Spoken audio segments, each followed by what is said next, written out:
4 days before my sister Jenna's baby shower, she sent me a guest list with 18 new names. We had finalized the room, chairs, catering, favors, and games for 34 people. Under it, she wrote, "Can you just update everything?" I told her I wasn't rebuilding the plan. I'd send the vendor contacts, but she and Mark had to choose the changes. The rental company needed revisions that afternoon, and 52 people no longer fit the layout. My first question was whether the new invitations had actually gone out. Jenna said, "Yes, last night." I stared at that message longer than I should have. If she had only been considering the extra guests, I probably would have talked her through it and helped her figure out whether to invite them. But they were already invited. 18 people were now expecting to come. Then Jenna called. She sounded tired before she even said hello. She was 7 months pregnant, she had been sleeping badly, and I could hear dishes or something clattering in the background. "The room holds 60, she said. "I checked. It does. So we're okay." The room can legally hold 60 people. That doesn't mean the layout we built for 34 suddenly seats 52. There was a pause. Then she said, "Okay, but you have all the vendor contacts." That was the part that got me, not because she was wrong. I did have them. I had made the contact sheet, the setup notes, the food count, the rental list, and the room diagram. I could already see what I would change. I also knew exactly what would happen if I started. 1 call would turn into 4. The floor plan would change, which would change the gift area, which would affect the game setup. I would get a revised rental quote. Then Jenna would ask which option I thought was better. Then I would update the setup notes because it would be faster than explaining them. So I said, "I'm sending you the folder. The current orders and all the numbers are in there, but you and Mark need to decide what you're changing." She got quiet again. "I thought you were helping me with the shower." "I am helping you. I'm not replanning it after you added 18 people." That came out sharper than I meant it to. Jenna said, "Fine," in the way people say fine when nothing is fine, and hung up. Mark called me. He was not angry, mostly confused. "Can't we just add chairs around the tables?" he asked. I pulled up the room diagram because I wanted to give him an accurate answer, not because I had suddenly changed my mind. "You can add some chairs," I said. "Not 18. If you want everyone seated, you need more table space." "How much?" "That depends what you're willing to remove." That was the first time I think the problem became real to him. The original layout had space around the tables, a small lounge area Jenna really liked, a long gift table, the buffet, and enough open floor for one of the games she had picked. It was not extravagant. It just used the room well. Mark asked, "What would you do?" And that was hard because I knew. I could have answered in about 30 seconds. Instead, I told him, "The room diagram is in the folder. The rental company needs changes today. Start with how many seats you need, then decide what space you're giving up." He sighed. "Okay." I felt guilty almost immediately. I'm 33, and I work in conference operations for a small professional association. Most of my job is not glamorous. It is counting chairs, checking whether 2 sessions need the same projector, making sure lunch does not arrive while 300 people are trying to leave a ballroom, and noticing that somebody put a registration table in front of the only useful doorway. I like that kind of work. That is part of how I got into this situation. When Jenna asked me for help with her shower, she did not say, "Please become my unpaid event planner." She asked if I could help her figure out the room and keep track of vendors. I said yes. Then I kept saying yes before she even asked. I made a simple schedule. I cleaned up the guest spreadsheet. I counted the game materials. I called the art center once to confirm when we could get into the room. When Jenna sent me a picture of the favors she wanted, I figured out how many she needed. Nobody forced me to do any of that. I was enjoying myself, and Jenna was grateful. After a while, though, the planning lived mostly in my head and in the folder I had built. The 34-person count had been settled for more than a week. That number was behind almost everything. Then Mark's mother realized several relatives from his side had not been invited. Jenna had wanted a smaller shower.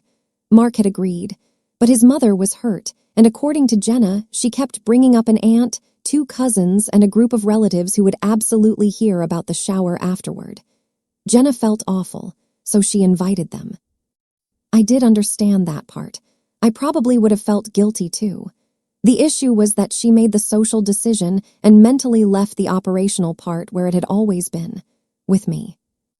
That afternoon, Mark texted that the rental company could add 2 banquet tables and 18 chairs if he confirmed the change before they closed.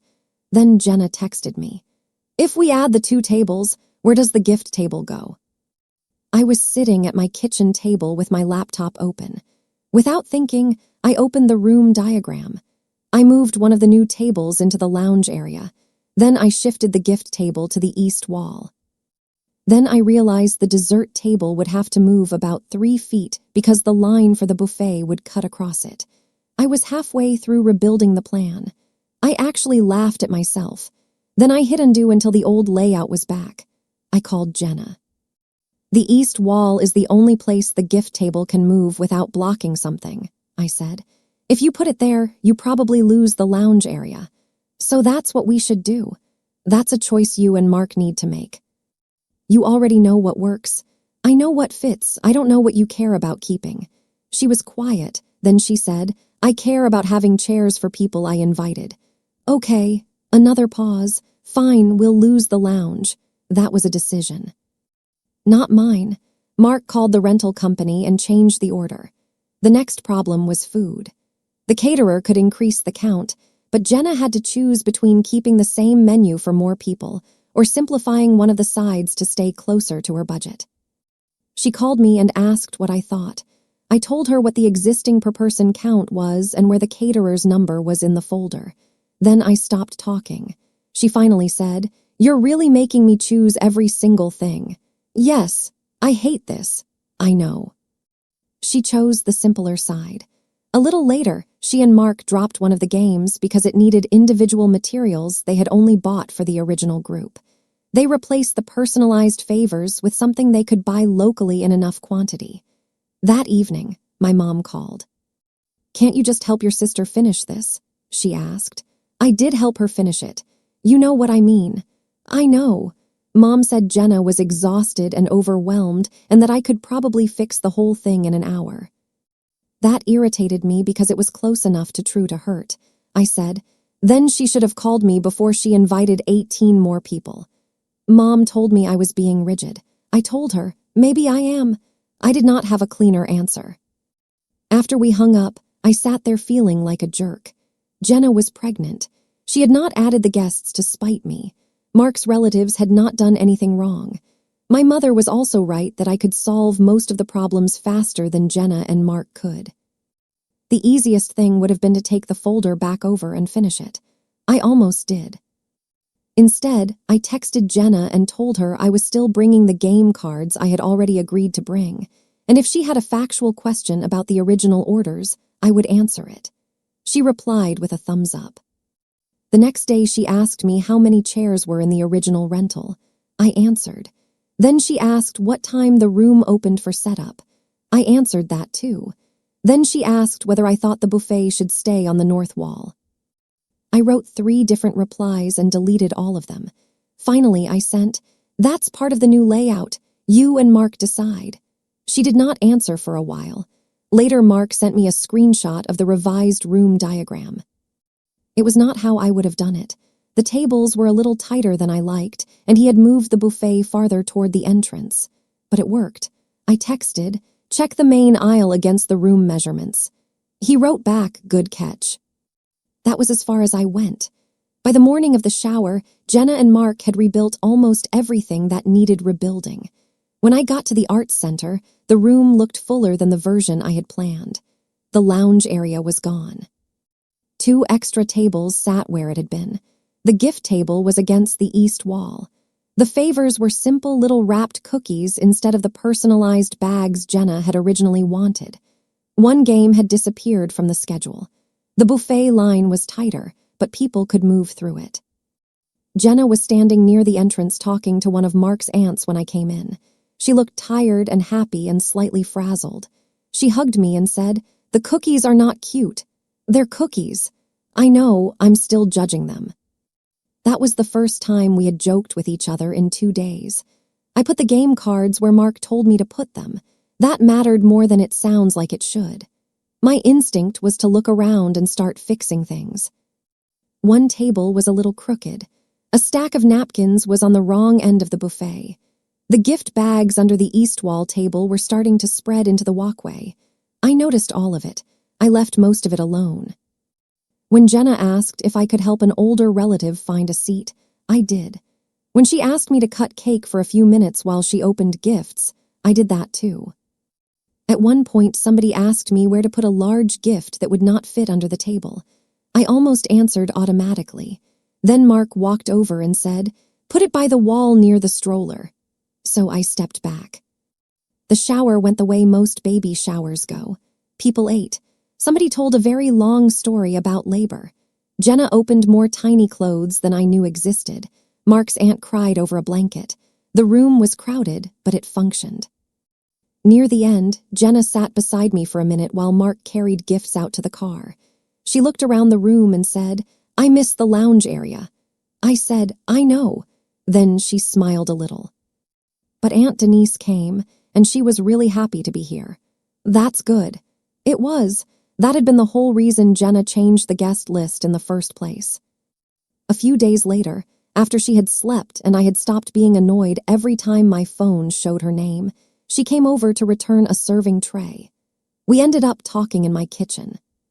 She said, "I still think you could have made the changes faster than we did." Probably. She frowned at me. I said, "I mean it, I probably could have." Then why make us struggle through all of it? I thought about that. Because you invited 18 more people. Once you did that, there were new choices. If I made all of them, it would still be my event plan. I didn't want to own a change I didn't make. She leaned against the counter. I thought adding people was my decision and fixing the numbers was just part of the planning. It became a different plan. She rolled her eyes a little, but not in a mean way. "See, that sounds like something you say at work." Probably. Then she said something I did not expect. "You made the first plan look really easy." I laughed. "It wasn't hard, it just had a lot of little parts." "Right, and I didn't see the little parts." That was about as close as we got to an apology. She still thought I had been stubborn. I still thought she had dropped a new project in my lap and called it an update. Both things could be true. Almost a year later, when she was starting to plan her daughter's first birthday, Jenna texted me before she sent invitations. "We might add 6 people. Does that change enough that I should decide now?" I wrote back, "If you want everyone seated, yes. Decide before you invite them." She replied, "Got it." I answered the question. I never opened a floor plan.